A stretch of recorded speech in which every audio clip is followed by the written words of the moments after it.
from QC. I am 15 years old. My hobbies are... Sabong. We, papansin. Excuse me? You, the one. Yes. Yes, you. Yung nagsalita. Deserve. You stand up nga. You stand up. Are you disrespecting me? Who are you? May napatunayan ka na ba? Kung umasta ka, kala mo you're above everyone here, ha? Correct. Class, I don't care if kisihudang anak ka ng CEO. I don't care. You don't disrespect me or your classmates like that.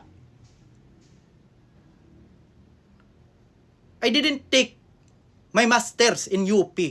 Educate him, ma'am. So you can display your rudeness here in my classroom.